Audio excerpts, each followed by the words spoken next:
Agora sim, Olavo! boa noite, Olavo. Tudo bom? Que bom você chegar aí, hein? Foi uma correria. Nós Vocês estávamos estavam fora, agendando né? aniversário de uns amigos do Pedro, a gente estava lá no restaurante Texas de Brasil, comida brasileira. É mesmo? Eita! É maravilha de comida. Comendo uma feijoada? Não, churrasco. Churrasco, é? É Ah, restaurante rodízio, né? E hoje eu fiz uma comida mexicana aqui para você ver. Ô, louco. Quer dizer que está todo mundo muito bem alimentado.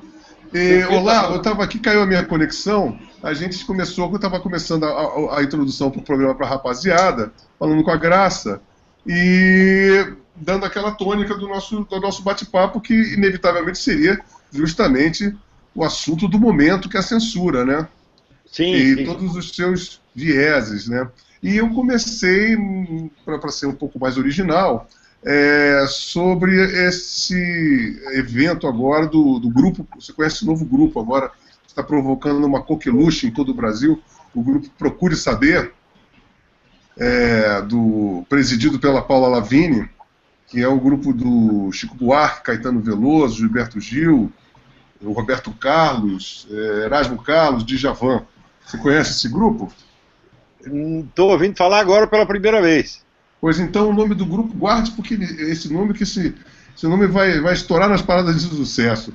O grupo eu também Procure nunca ouvi, Saber. mas é um grupo musical? Não, é um grupo, um lobby, né, basicamente. Ah, tá. Então eu vou fazer, Dilma, porque vocês dois não conhecem, eu vou dar um briefing para vocês. É o seguinte, o Procure Saber, ele foi criado para fazer alguns lobbies.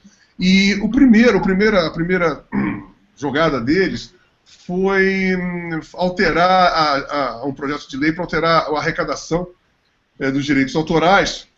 Inclusive, havia já rumores que o nosso querido Pablo Capilé, do Fora do Eixo, seria um dos presidentes do grupo gestor, que seria um grupo com 200 cargos comissionados para entrar no Ministério da Cultura. Iriam estatizar esse grupo, iriam estatizar o ECAD para vigiar o controle do direito autoral. Segundo fontes de amigos meus, já está em vigência essa lei, diz que a arrecadação do direito autoral brasileiro caiu na ordem de 12% com essa lei. Então eles se juntam com pessoas, por exemplo, Capilé é contra o autor, é contra o direito autoral, contra o indivíduo, e esse cara é o cara que está na ponta de lança. Tá bom. Agora, a última desse grupo Procure Saber, sempre capitaneado pela nossa querida Paula Lavigne, que inclusive invadiu o meu Twitter há 2 semanas atrás, me chamando de nazista, de filhote da ditadura.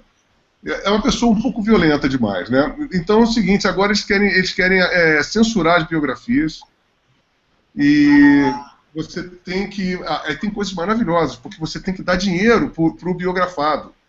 Então você, por exemplo, imagina você fazer uma biografia do Fernandinho Beiramar, e aí você tem que ter o consentimento do biografado, e você tem que dar dinheiro, um percentual para o biografado. Então eles estão inventando a censura da biografia no Brasil. Esse tema foi uma sensação negativa, evidentemente, aqui no Brasil.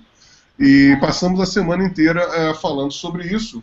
E como a gente pautou a censura, vamos falar do nosso episódio sexual, né, do domingo passado do YouTube.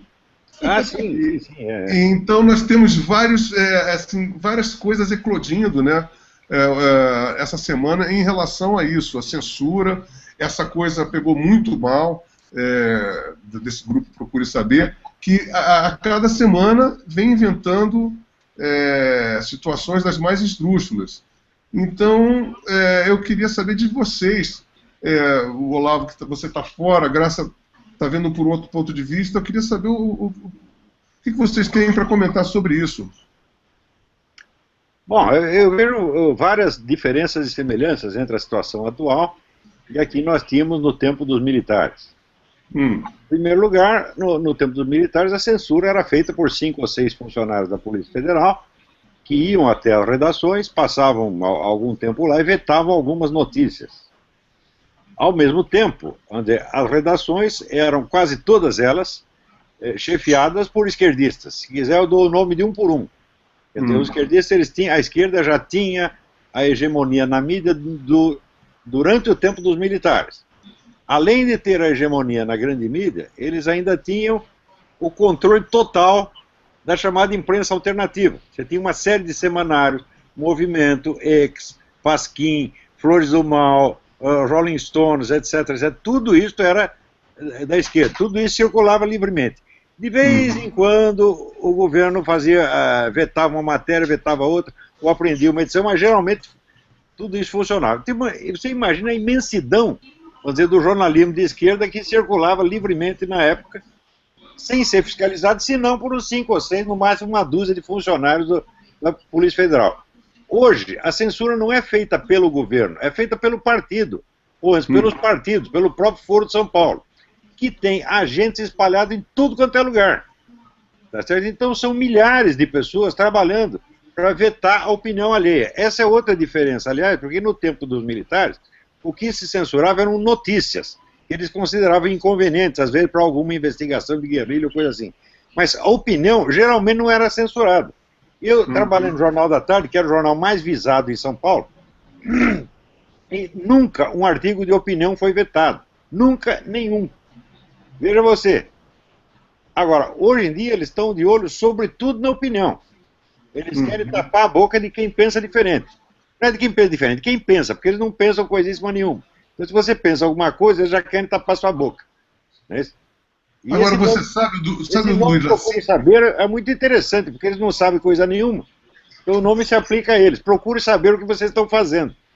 Não, e se a gente souber realmente o que eles estão fazendo por debaixo dos panos, vai ser uma sujeirada que eu vou lhe dizer, né? Pois agora, você sabe, o nosso querido Luiz Nassif, essa semana, com o evento do YouTube, da nossa cena de sexo explícito no YouTube, ele hospedou no blog dele o artigo de um cidadão, que eu não me lembro o nome, e justamente fazendo aquela pressão. Provavelmente o Lobão agora vai escrever na Veja, e seu artigo vai ficar falando do marketing da censura, em um artigo visivelmente querendo pressionar a minha pessoa para que eu demovesse-me da empreitada de falar sobre o caso. Então, e a gente vê esses blogs, que são todos pagos pelo governo, Caixa Econômica, todos, assim, quase que diariamente, tem um artigo falando sobre o seu livro, eu estou na boca do povo também, mas é uma coisa muito violenta e muito explícita, no sentido de coibir a opinião, né? Esse pessoal tem a obsessão do controle total. São todos paranoicos. Quer dizer, eles querem controlar a sociedade integralmente, para que todo mundo só faça o que eles querem. Isso é característico do movimento revolucionário. Então eles falam de liberdade e democracia enquanto lhes interessa, enquanto não são eles que estão no poder. A hora que eles sobem, eles tapam todas as vias de todos os canais de opinião que eles não controlam. Isso é natural, eles é incoercível, eles não conseguem resistir. Agora, você viu esta semana também o Ministério lá soltando uma verba de 12 milhões para a militância internética do PT. Eu ia falar nisso. Dos outros, para interferir. É uma sem-vergonhice. Isso daí a gente já nota, né, Olavo, quando por exemplo, quando eu escrevo alguma matéria, escrevo algum artigo no meu blog, no Nota Latina, o que chove de qualquer coisa que está contra o governo, que é declaradamente, que fala no Foro de São Paulo, alguma coisa desse gênero, o que chove de mensagens que me mandam, assim, agressivas, sabe? Praticamente só não dizem que eu sou engraçadinha, eu modero, né? Eu botei o esquema de moderar os comentários para publicar aquilo que me interessa, e o que não me interessa, esse bando de lixo, eu boto fora. Mas é assim, basta a gente falar alguma coisa, isso já está acontecendo. Agora imagine no ano que vem, com eleição, e com toda essa verba, não é, para pagar essas pessoas que vão ficar, além de criar 1000 blogs factoides, ficar interferindo no trabalho de quem realmente faz alguma coisa, né? Quer dizer, um veículo... São pessoas pagas para fazer esse tipo de serviço, né? Um veículo que existe para propiciar, vamos dizer, a diversidade, a liberdade de opinião, a variedade de opinião, de repente se torna totalmente controlado. Vira tudo oficial. Você sabe do Marco Civil na internet? Vocês estão sabendo dessa lei que vai rolar? Sim. Né? Isso é uma coisa da vida deles. Né? Quer dizer, se alguém tem dúvida de que nós estamos sendo administrados por pessoas de mentalidade comunista que querem controlar a sociedade de alto a baixo, se alguém ainda não percebeu isso é porque é muito burro. Ou então tem interesse em jogo. Né? Por falar nisso, Lobão, você me permite dar uma notícia da Venezuela? Porque eu acho que todo mundo sabe que o Chávez foi um dos maiores controladores da liberdade de expressão na Venezuela, né? Mas o Maduro, ele está fazendo uma coisa muito pior. Inclusive, a matéria que eu recebi dava conta de que ele está sendo muito pior, fazendo coisas que nem o Chávez ousou. Ele criou um organismo chamado Centro Estratégico de Segurança e Proteção da Pátria. Tem um nome imenso. E isso daí é o seguinte, esse órgão, o objetivo dele é filtrar tudo, mas absolutamente tudo o que se publica. Isso seja em jornal, em revista, em blogs, em sites. Então, se ele entender que aquilo dali fere a segurança nacional dentro da lógica paranoica dele, não é com aquela história que os Yankees, o Império, vai atacar, então, se ele julgar que tem alguma coisa que favorece os outros, que é segurança nacional, ele simplesmente veta. Não sai, não é publicado. Solamente que achou que os Yankees estavam injetando câncer no chá. Não, a loucura ali já passou qualquer limite do clínico, né? Você vai no manual de psiquiatria, você encontra tudo lá. Né? Agora, impressionante com tudo isso, o que eu acho mais impressionante são essas notícias que chegam a nós durante todos esses anos, e como elas são refratárias aqui, as pessoas não querem saber disso. Você fala isso para pessoas, o cara o PT ama o Chaves, o Maduro, ele vem aqui, é uma festa, e não dá para entender isso, né? Como é que a gente tem, assim, a cultura brasileira em geral é muito refratária. Assim, olha, aqui no Brasil eu nunca vi tanta gente com camiseta de Che Guevara, e hoje em dia nós temos internet, nós temos uma vasta gama de fontes de informação que provam que é fato histórico, a mesma coisa que você falar do Hitler, ou de um genocida qualquer, a gente sabe que hoje em dia não dá para você dizer que isso daqui é coisa da CIA, né? São fatos que já estão no domínio público. Então eu entendo isso, vocês conseguem entender essa coisa refratária de que as pessoas não acreditam. Você está falando do Maduro, isso é uma coisa que, como teve a própria eleição, teve gente morrendo e tudo mais, não acontece nada aqui no Brasil. Mas isso aí não é uma característica espontânea da sociedade. Isso foi produzido o projeto de controle da opinião que vem desde o tempo da ditadura. Isso é importante entender. E no tempo dos militares, a imprensa já estava sob controle esquerdista. Se você procura naquela época, dizer, quantas notícias saíram, por exemplo, sobre matança de cristãos na China, durante a ditadura, não saía nada. Nada. De modo que essa seleção já molda a cabeça das pessoas para que elas só acreditem naquilo que repete o que a mídia já normalmente diz. Se você não está acostumado a receber certo tipo de notícia, quando aparece uma, ela lhe parece estranha e você desvia a atenção automaticamente. Esse é um projeto que levou 50 anos para ser implantado. E agora nos colégios, eu no meu tempo de colégio, já peguei moral e cívica ouvindo música do Chico Buarque. Eu já tinha professor de comunista no final dos anos 60, né?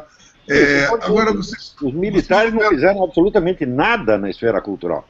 Nada para defender o país dessa influência. Eles não entraram na guerra cultural. Agora o negócio, vocês viram, foi essa semana retrasada, que um garoto se recusou a fazer um trabalho sobre Marx, vocês viram? Acho que foi em Curitiba, no Paraná. Vocês viram isso? Eu vi. Pois é, então a gente está, o que eu vejo na nossa atual conjuntura é exatamente isso. A gente está tendo cada vez mais dificuldade de se expressar, de falar o que... Sempre com uma resposta muito violenta, muito truculenta, e a gente está tendo cada vez mais esses casos assim de doutrinação e... Não sei, eu nunca vivi um clima tão anos 60 do que agora, né? Acho que nem nos anos 60 era tão assim do que agora, né? Não, estou falando do controle de mídia no tempo dos militares, era nada perto do que está acontecendo hoje. Então, porque os militares controlavam de fora, era um funcionário que ia lá para ler notícia e vetar. Hoje em dia não, o pessoal está dentro das redações. Eles já têm o controle das redações há meio século. e simplesmente estão apertando o laço, apertando o laço, apertando o laço. Mas é como o Olavo fala, né, Lobão? Isso tudo é um processo, não é uma coisa que aconteceu da noite para o dia. Agora, aliado a esse processo de engenharia social que o Olavo tinha falado um pouquinho antes, tem também a questão do Foro de São Paulo, que é quem controla e quem domina tudo, pelo menos aqui na América Latina, né, na Iberoamérica. O Foro de São Paulo é quem determina todas essas coisas, absolutamente todas. Olha, eu vou contar uma coisa para vocês. Vocês devem estar sabendo que as Farc estão em negociação com o governo, com o Manuel Santos, na Colômbia, para um suposto acordo de paz, né? Estão lá em Havana, com todo o conforto, passando férias. Aqueles guerrilheiros sujos de camuflado foram substituídos por homens bem vestidos, de guaiabeira de linho, as mulheres também com maquiagem, com joias, etc., passeando por lá. E esse acordo está sendo pautado completamente pelas Farc. Elas estão botando em prática o plano estratégico que eles têm desde a década de 60. E o que é que eles estão fazendo? Eles estão querendo, tem essa questão também de controlar a mídia. A mídia, segundo a proposta deles, o governo é quem vai controlar toda a mídia, inclusive rádio comunitária, implantação de rádio comunitária obrigatória, implantação de informação nas escolas, quer dizer, vão refazer todo o livro didático para escolas e universidades. E o que foi que eu vi? Quando saiu as resoluções finais do último encontro do Foro de São Paulo, essa parte da mídia é rigorosamente igual a que os Farc estão propondo. Então, quer dizer, é tudo uma coisa muito, muito bem tramada, entendeu? Então, o Foro de São Paulo está realmente dominando tudo isso, afora o que já vinha sendo feito antes, da década de 60, quando o Foro de São Paulo veio, aí fechou o cerco. Eles dominam absolutamente tudo. Você viu o Lula, o discurso da abertura desse último foro, que estava na rede? Sim, eu vi. É assim, um descarate, né? Sim, o que Lula fala realmente não merece crédito, não é? Porque ele fala, enquanto ele era presidente, ele falava de maravilhas que só existiam na visão dele, não é? Não, mas ele confessa que o Foro de São Paulo exerceu influências em fazer governo, desfazer governo, de entrar na política. Mas isso é verdade, Agora, o descaramento dele, inclusive eu aproveitei esse vídeo para uma palestra que eu dei lá em Belo Horizonte, o descaramento dele é que ele, quando ele era candidato, acho que com Collor, com Zé Serra, eu não me lembro bem, que um jornalista, quem foi, meu Deus, Joami Betting, eu acho, Joami Betting, não. Me esqueci agora quem era o jornalista. Foi até uma sugestão que o Olavo deu, pergunta ele do Foro de São Paulo. E aí o que é que o Lula diz? Isso é coisa de um picareta de Miami, não sei o quê. Negou enquanto pôde.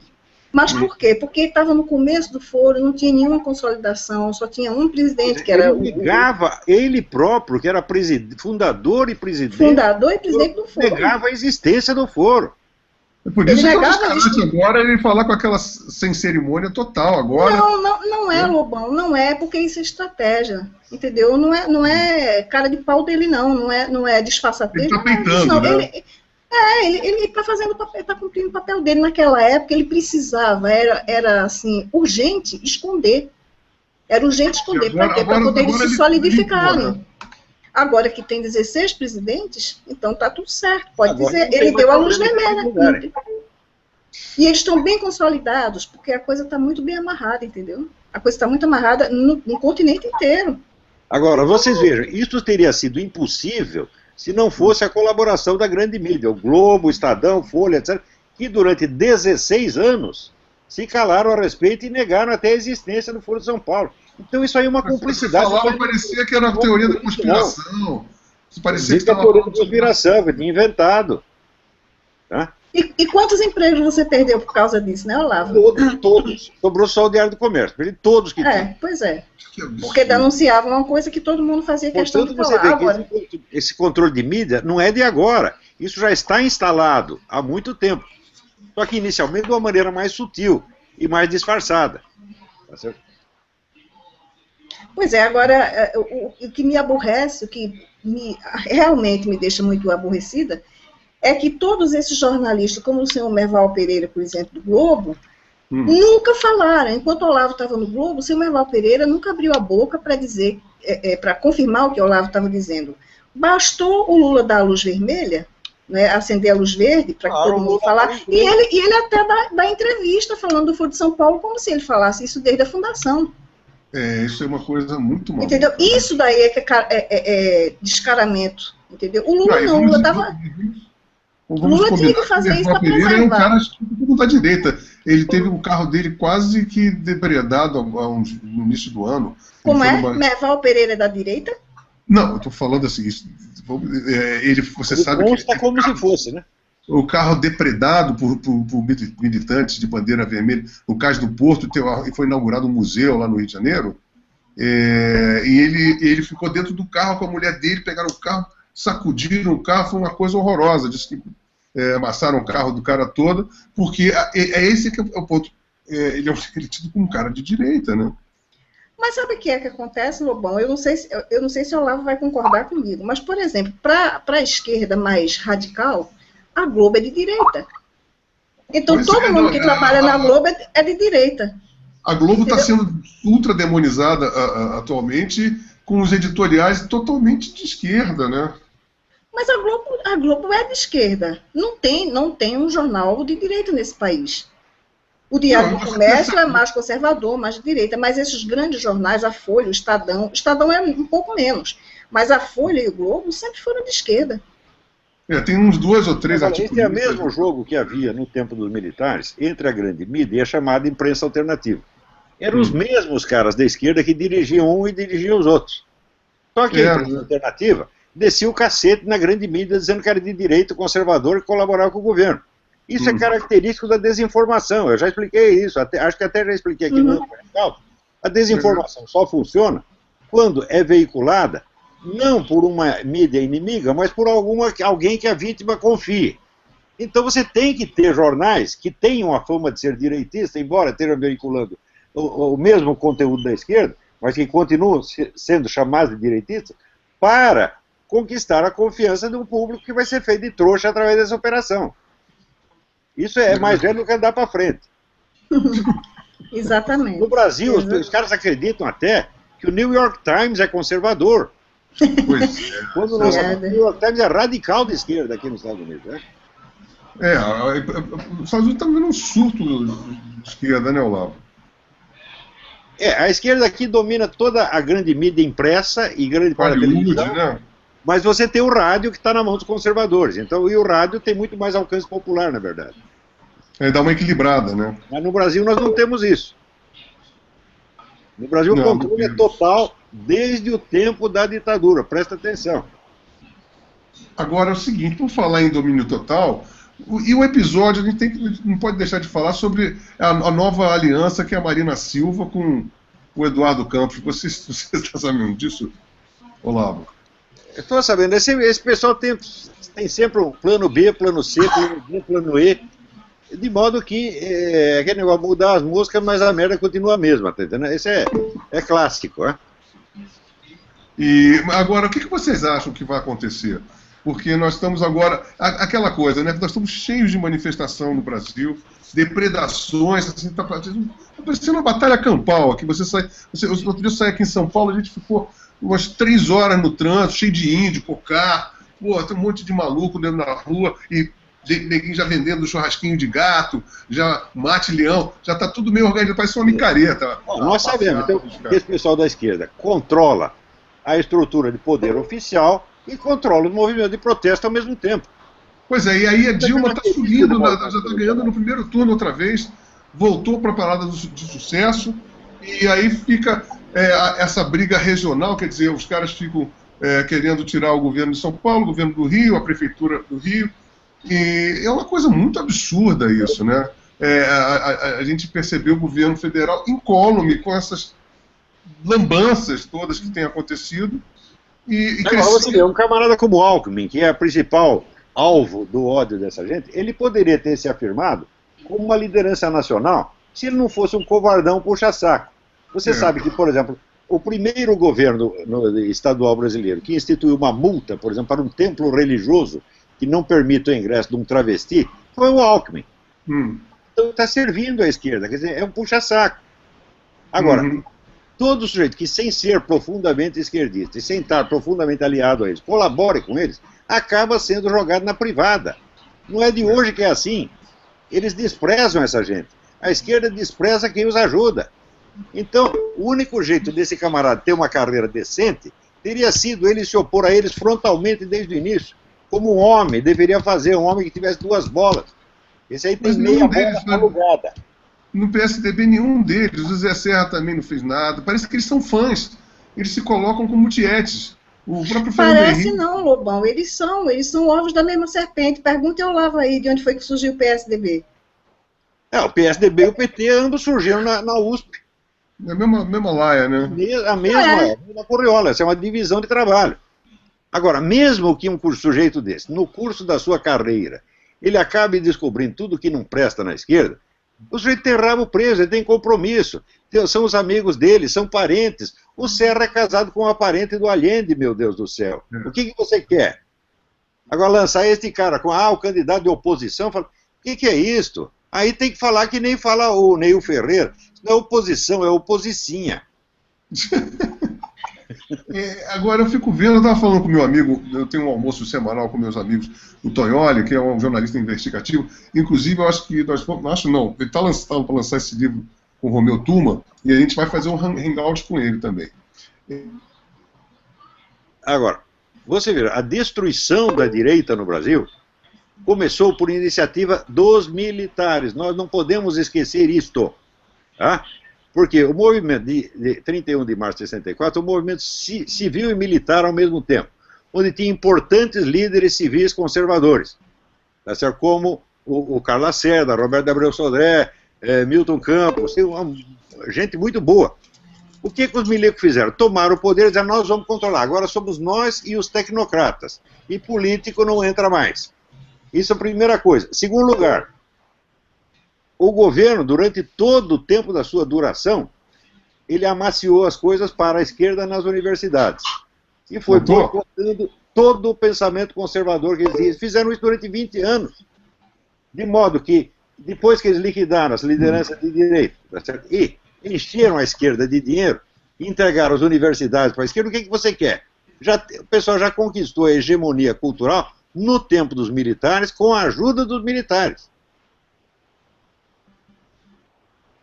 Agora, assim, vocês que têm esse muito mais lastro do que eu, vocês veem, eu olho para frente, assim, eu fico pensando, o que vai acontecer nesse país? Eu só vejo uma coisa degringolar, eu não consigo... Olha, a minha análise é a seguinte, só vai sobrar 2 forças políticas significativas.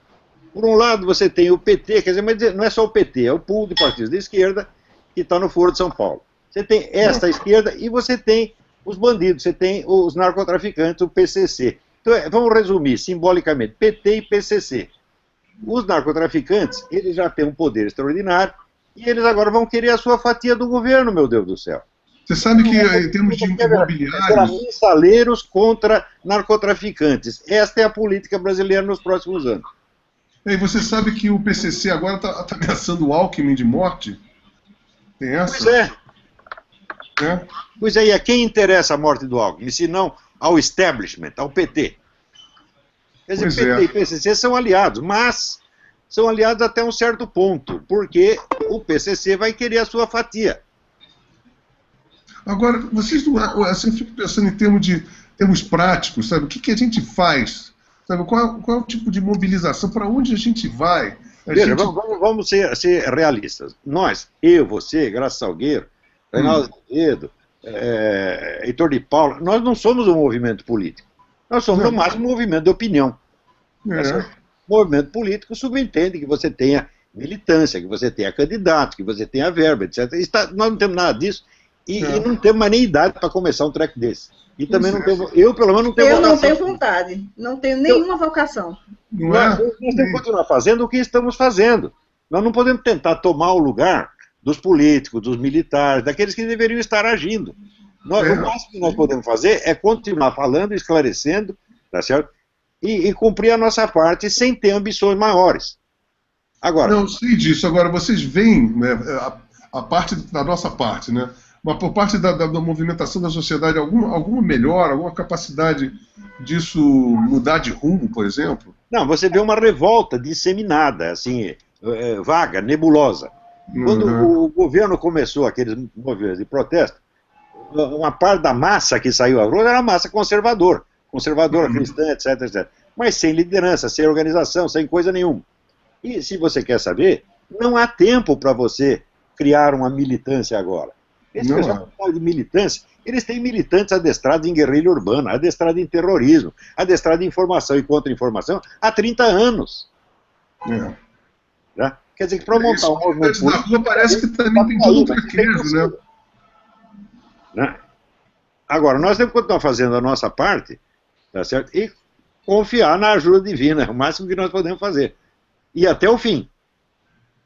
E se der tudo errado, se isso aí virar mesmo, como está virando já é em parte uma ditadura comunista, vocês fogem e vêm para cá, ué. Né? E aí, Graça? Não, eu vou para a Colômbia. Eu fujo para a Colômbia. Para Colômbia? Lá é meu porto seguro, Lá é meu porto seguro, é a minha passárgada. Não, lá sabe. Eu amo a Colômbia de paixão, aquele povo é uma maravilha. Né? Comparar colombiano com brasileiro, meu Deus do céu. Não tem comparação. Um pudim com um cocô.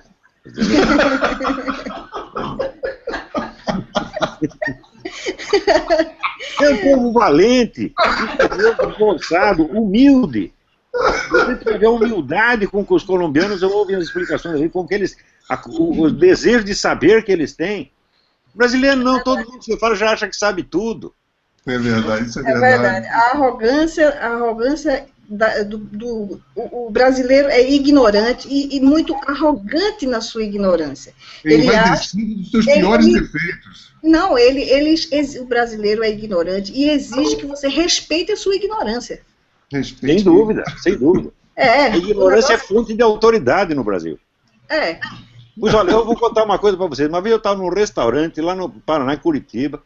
Estava eu e dois amigos, um dos quais era o Ahmed El Tassa, que é um brasileiro que morou 20 anos na China, foi o primeiro ocidental, e apesar do nome árabe ele é brasileiro, é um ocidental, primeiro ocidental que foi admitido na Academia de Ciências da China, em milênios. Né? E o rapaz tinha acabado de chegar da China. De repente chega um milionário, banqueiro, que tinha estado 5 dias na China com a comitiva do Lula. E chega e diz, mas a China é uma maravilha, a China isso, a China aquilo. E eu pedindo, por favor, meu amigo, espera. O rapaz aqui, ele entende de China, ele é o autor de um dicionário chinês, é o maior sinólogo do mundo. Por que você não pergunta uma coisa para ele? O cara não deixava outro falar. Deixa que uma hora que eles morrer a mesa, mandei o cara para aquele lugar. Né? Ficou todo mundo assustado no restaurante, falando, mas isso é a encarnação do brasileiro. O brasileiro é assim, e se tiver dinheiro, ele é pior ainda. É verdade, é verdade. E agora, você falando em Colômbia, Graça, falando sobre Farc, você acha que é uma possibilidade das Farc virarem um partido político? Veja, possibilidade não é um termo, não é a expressão mais precisa, sabe, Lobão? Porque é o seguinte, as Farc estão impondo isso, inclusive o Lula sugeriu isso a eles, né, em 2008, 2009. Né, o Lula já tinha sugerido isso, porque isso já é um plano do Foro de São Paulo, né? E eles querem porque... Eles querem isso daí. Agora, a questão é o seguinte, é que eles querem total impunidade. E o Santos está de 4 para eles, está cedendo a tudo, entendeu? O Fidel Castro está mandando isso, está dando as ordens para que ele se transforme em partido político, como já houve antigamente uma chamada União Patriótica. Não é? Muitos dos líderes das Farc, inclusive alguns que já morreram, pertenceram à União Patriótica. Aí o que é que vai acontecer? Eles se tornando um partido político, eles ganham imunidade parlamentar, eles vão legislar, quer dizer, vão criar leis para o povo que eles massacraram, as vítimas deles vão ser obrigadas a cumprir lei que eles criaram.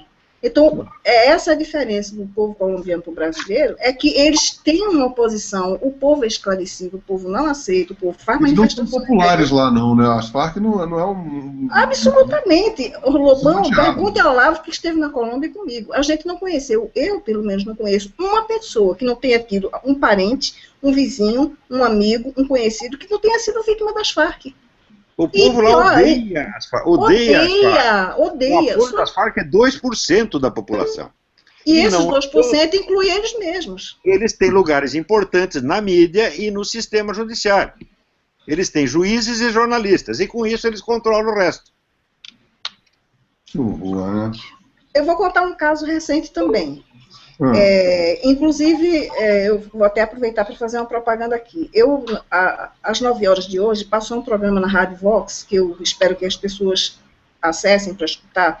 Eu entrevistei um jornalista colombiano, amigo meu, que o Olavo também conhece, é amigo também, o Ricardo Puentes Melo. O Ricardo é um jornalista, assim, super combatente. E ele é quem faz denúncias, é um jornalista investigativo de primeiríssima qualidade, tem defendido os militares, assim, fervorosamente. E, por conta dessas denúncias dele, as Farc estão com ódio dele. E colocaram ele como objetivo militar. O objetivo militar para eles, assim, é marcado para morrer, é a lista negra, né? Então, as Farc já declararam como objetivo militar o ex-presidente Uribe, é o número 1. Eles tentaram um assassinato de Uribe em julho, não foi possível, porque o próprio Ricardo interceptou, foi informado que isso ia acontecer, avisou a segurança dele, e o presidente Uribe conseguiu escapar dessa história. Agora eles estão planejando o outro também, e já tentaram contra todas as pessoas que denunciam os crimes deles, eles planejam um assassinato, e agora quem está na lista negra é o Ricardo. Agora, isso aí também faz parte da censura, porque, por exemplo, na Colômbia, a mídia se autocensura como aqui no Brasil, entendeu? Os grandes jornais, grandes revistas, eles não denunciam essas coisas. E como está em acordo, está vendo essa palhaçada, esse circo lá em Havana, eles já não chamam mais os terroristas da Farc de terroristas. Entendeu? São os negociadores das Farc, são força insurgente. Estão dando muitos direitos que eles não deveriam ter, eles tinham que estar atrás das grades. E enquanto eles estão nessas negociações, eles estão destruindo oleoduto, eles estão matando, assassinando militares da forma mais brutal, absurda. Todo dia eu recebo coisa. São coisas pavorosas, e eu recebo fotos, vídeos que mostram o estado em que aquelas pessoas ficam. Eu vi um caso horroroso na Colômbia, horroroso. Tinha uma região lá que as Farc ocuparam e expulsaram a população que vivia ali. População toda de camponeses, de lavradores, né? Pobre, gente pobre. Foram todos parar na capital, Bogotá, pedindo esmola na rua. E apareceu um sujeito que se ofereceu para ser advogado deles, para arrumar uma terrinha para eles. O advogado chama-se Fernando Vargas. Né? Esse Fernando Vargas já sofreu não sei quantos atentados, porque ele está defendendo os pobres.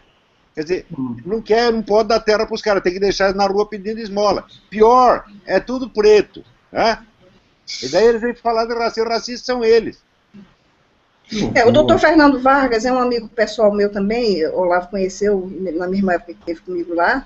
Ele defende as vítimas do terrorismo e as vítimas, os militares, né? E ele já sofreu atentado, ele foi buscar as crianças dele na escola e o carro dele foi metralhado. Agora, por conta disso, ele teve direito a receber proteção especial, né? Como é que chama? Testemunha protegida, né? E tinha segurança e carro blindado. Mas isso custou demais para ele receber. Foi uma novela, foi preciso campanha, pressão, porque o governo não queria dar.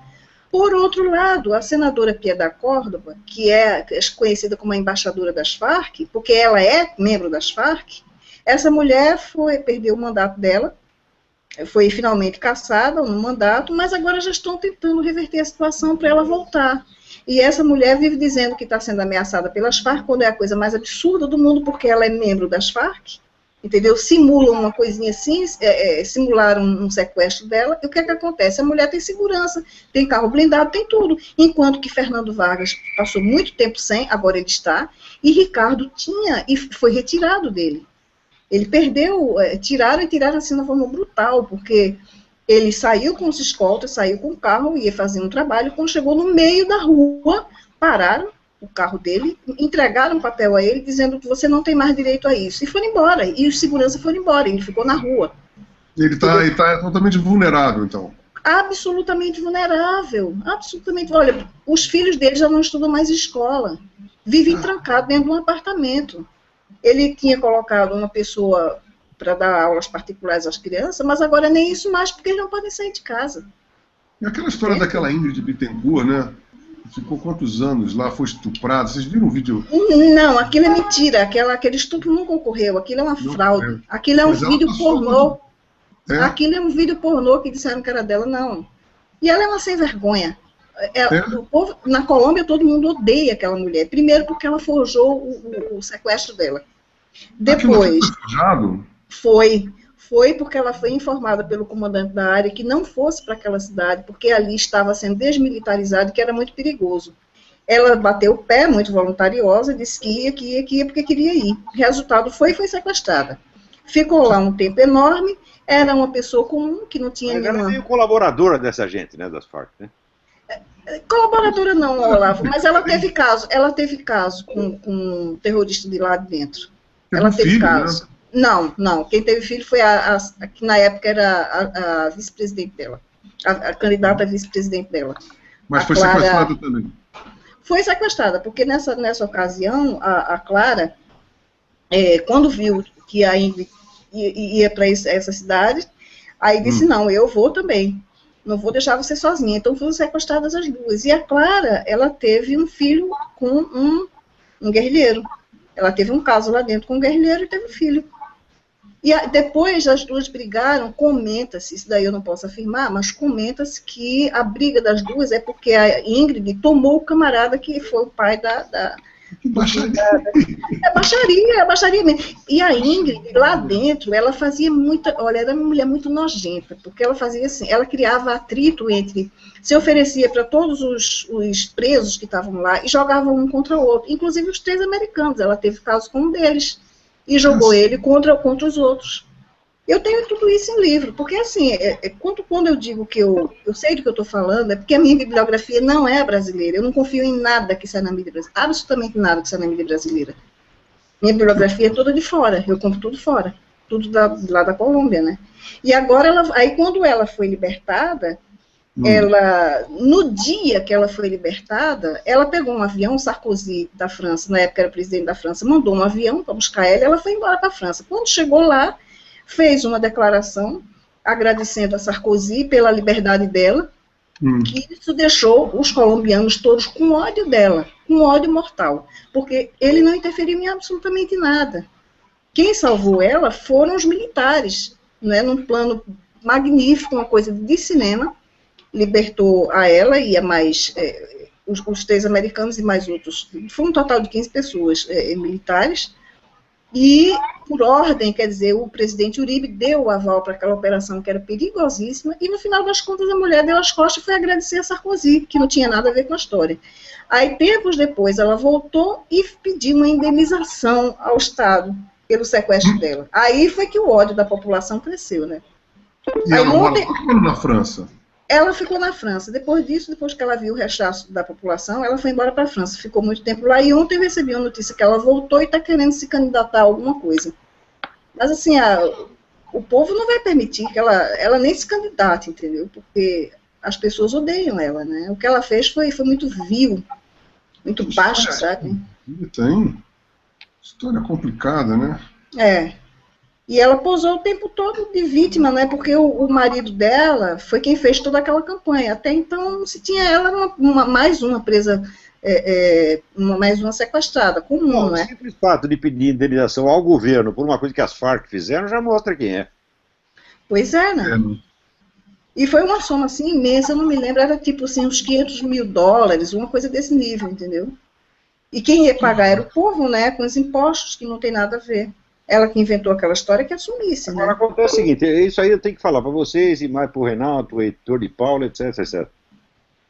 Nós temos que nos concentrar na nossa missão e naquilo que é possível para nós fazermos. Nós somos apenas um movimento de opinião e nada mais. Nós não temos como pensar em mobilização política, etc. Isso é impossível, quer dizer, os nossos recursos são zero. É zero. Não, você tem que lembrar aquilo que dizia Napoleão Bonaparte. Para fazer uma guerra precisa 3 coisas. Primeira, dinheiro. Segunda, dinheiro. Terceira, dinheiro. E esse pessoal está montado no dinheiro. Eles têm não só o dinheiro do governo, mas tem o dinheiro das Farc e tem o dinheiro das grandes fundações bilionárias, o dinheiro do Jorge Soros, o dinheiro da Fundação Rockefeller. Então, o que podemos fazer? Nós temos alguma força na esfera intelectual. Isso é uma força considerável, mas não é uma força política. É verdade. Nós estamos aqui como estavam os dissidentes da União Soviética. Né?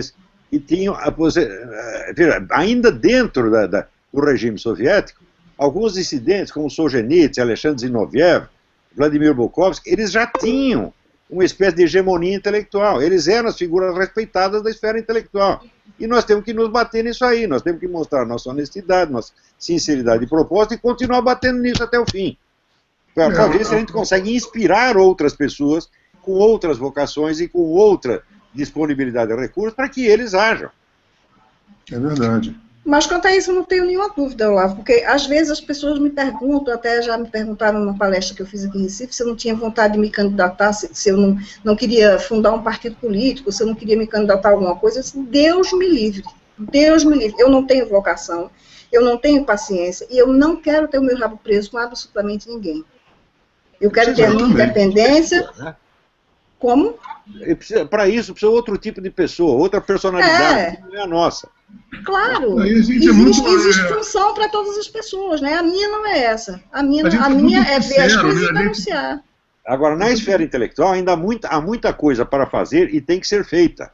Isso quer dizer que todos esses líderes, todos esses figurões, que na verdade são apenas office boys de partido, que estão lá só para repetir slogan de partido, é preciso cortar todas essas cabeças, desmoralizar um por um e expulsar esses caras dos seus postos de prestígio. Tá entendendo? É preciso humilhar mesmo, acabar mostrar que são incompetentes, que são vigaristas e que não têm direito a posar como intelectuais. Isso nós temos que fazer até o fim, sem dó nem piedade. Isso nós podemos fazer. Isso daí... E o tal do Janine, hein, Olavo? Isso é uma besta quadrada, um incompetente, um coitado, um miserável, você está entendendo? Que dá até dó. E que se mete a falar lá, Olavo de Carvalho é retardado mental. Fala, é retardado mental, então vem discutir comigo, moleque. Moleque bobo, safado, tá entendendo? Um coitadinho. Uma coisa muito engraçado, porque assim, essa sem cerimônia de querer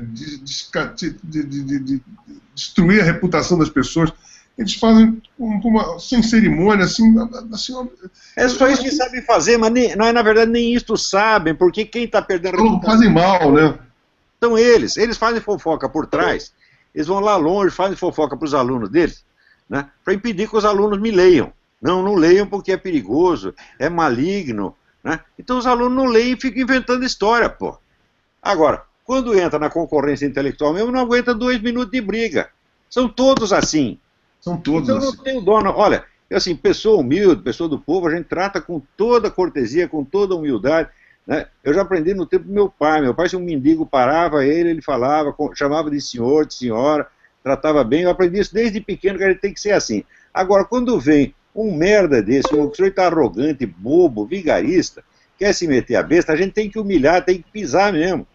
Tá, então isso eu faço sem dó nem piedade, tá entendendo? Pode chorar que eu não vou me comover, não.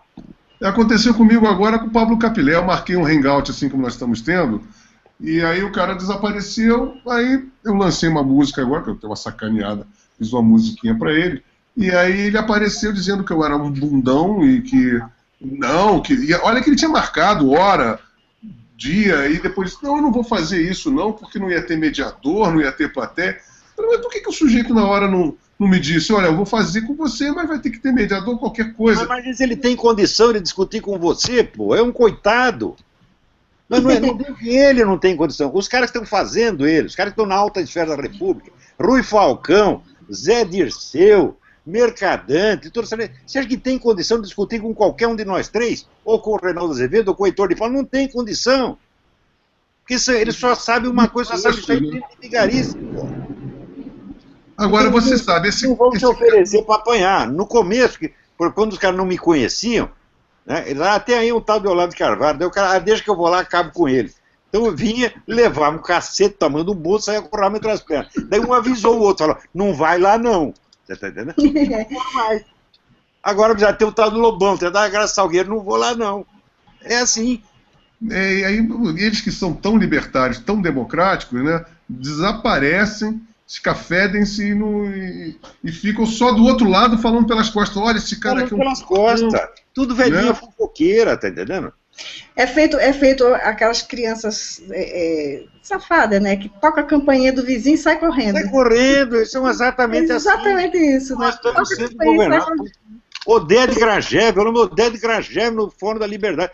o homem industrial, o sujeito, né, liderança industrial, tá, foi chamado para um debate comigo. Sabe o que ele fez? Ele chegou lá, falou a parte dele e foi embora. Eu falei, seu faz muito bem de ir embora, porque ia passar a maior vergonha aqui.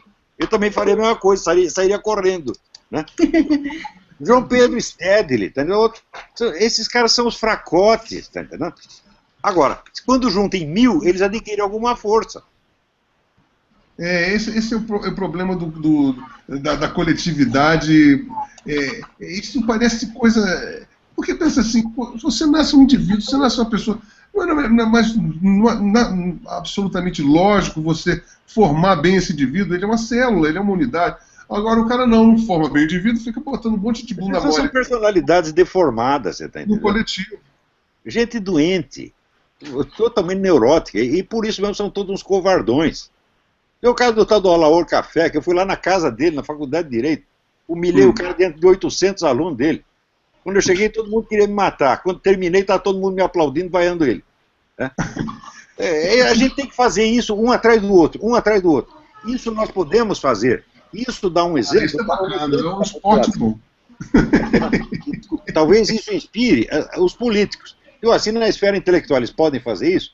Destruir esses caras com tanta facilidade? Quem sabe na esfera política a gente pode, desde que a gente tenha um pouco de coragem, que é o que falta para esses Alckmin, Zé Serra, essa gente toda, né?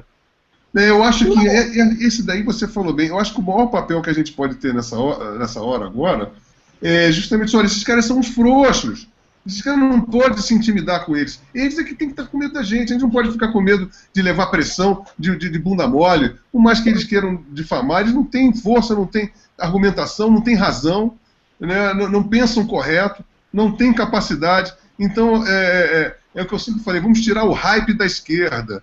E o hype da esquerda, a esquerda sempre foi uma coisa muito, improvavelmente, cool, é chique ser de esquerda. Por que é chique ser de esquerda? Não é chique de esquerda, não é coisíssima nenhuma. A esquerda é uma porcaria. Ela tem um bando de medíocre, bunda mole, sabe? Que ficam causando terror através daquela fofocagem em grupo, né?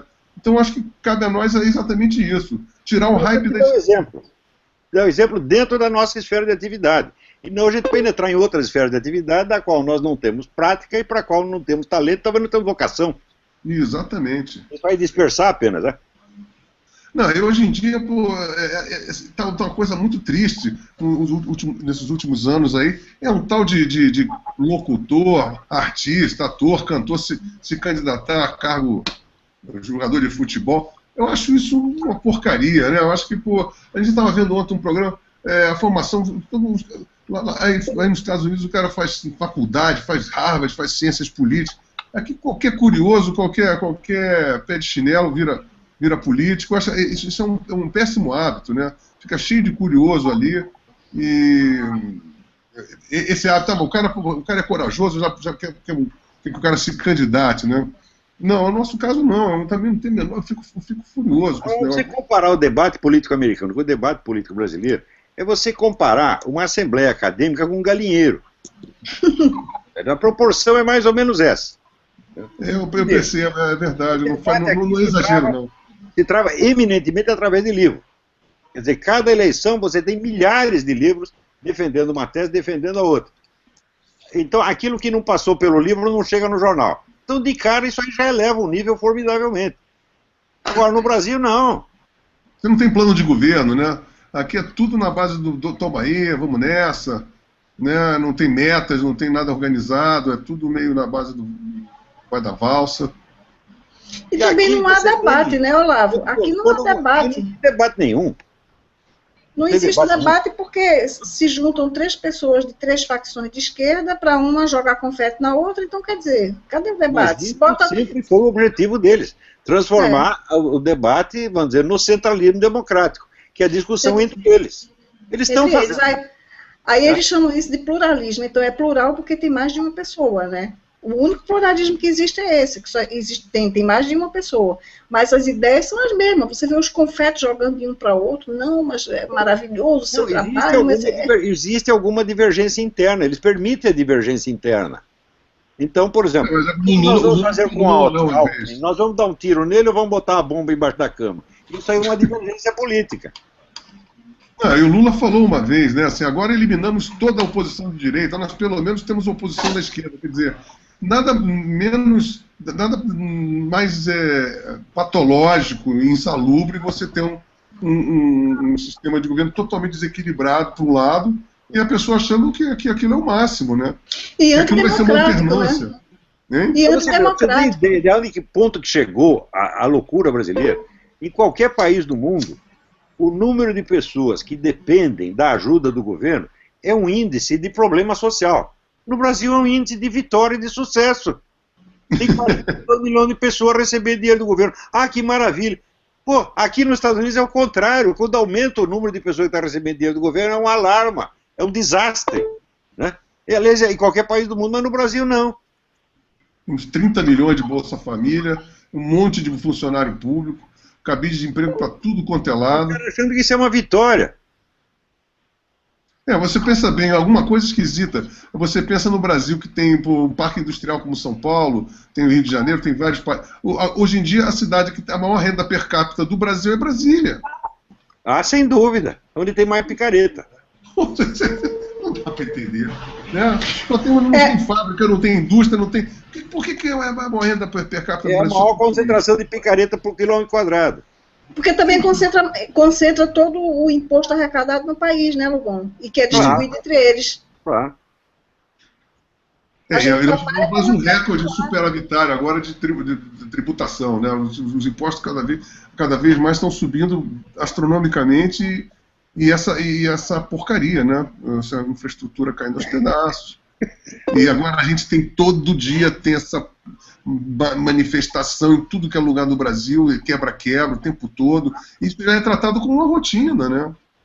Sim. Uma coisa que eu vejo também, eu até comentei lá no Facebook, é que assim, essas manifestações estão continuando, todo dia tem, em todos os cantos do país, porque não tem punição. Você vê, eles detêm essas pessoas que estão fazendo horror, que estão fazendo no Rio e São Paulo de quebrar agências, de queimar ônibus, de tocar fogo, de que no Rio viraram um carro da polícia, tocaram fogo, né?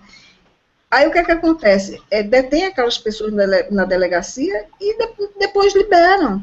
Qual é a punição que essas pessoas têm? Elas estão cometendo crime contra o patrimônio público e privado. E não estão tendo nenhuma punição, então eles sabem que podem fazer mais e mais e mais e mais. Artista dando força pro Black Bloc, posando de Black Bloc. No outro dia, eu estava falando com você antes da gente começar. Sabe a Paula Lavigne, Olavo? Ela é presidente do Procura, sabe? Eu falei, entrou, invadiu o Twitter. Eu falei, mas não é possível, né? Me chamando de nazista,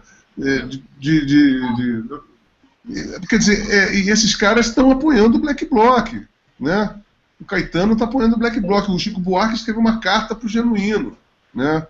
Então a gente tem assim, a nata do que seria a música popular brasileira, está toda completamente comunista.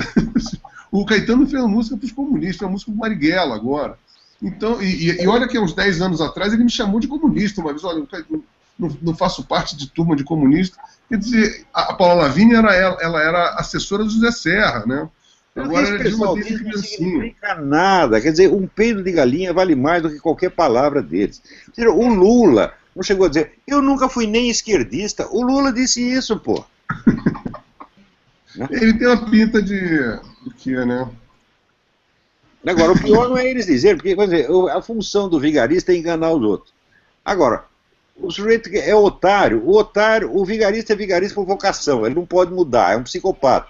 Agora, o otário é otário por escolha, por livre-arbítrio. Ele decide ser otário. Então, é o nosso empresariado, é a milicada toda, são os políticos ditos conservadores, é essa turma do Opus Dei, esses evangélicos, esses católicos de merda, tá entendendo? É essa gente que quer ser otário, pô. Você acha que isso é cagaço, é medo, ou eles acham moderninho? O que você acha, na verdade? É tudo isso misturado. Né? Agora, eu acho que o elemento de medo e de puxação de saco é uma coisa que é endêmica no Brasil. O brasileiro puxa saco de governo há muito tempo. Qualquer coisa que esteja no governo, todo mundo acha maravilhoso. No tempo dos milicos, todo mundo puxava o saco do milico. Levou 20 anos para entender que aquele negócio estava ruim. Agora vai levar mais 30 para entender que essa turma do PT não presta, pô. Também tem o espírito de manada, né? As pessoas não sabem viver sozinhas e tem pavor de ser diferente, né? Então todo mundo vai, aquele espírito de manada, todo mundo tem o seu grupo, né? A sua zona de conforto. Tem muito isso também, né? Que uma apoia a outra. De certo modo, nós já trouxemos isso de Portugal, porque Portugal, durante 8 séculos, era assim, dominada um mês pelos cristãos, outro mês pelo muçulmano. E o cara nunca estava embaixo, coitadinho, nunca sabia que ele deve obedecer. Então ele decidiu, vou obedecer todo mundo. Tá certo? Já trouxemos isso de Portugal. Né? Agora, chega aqui, como se formou a sociedade brasileira? A sociedade brasileira foi feita de um bando de gente que veio para cá para não ficar, para pegar um dinheirinho e ir embora. Ficaram os que não conseguiram ganhar dinheiro, e o resto era tudo escravo.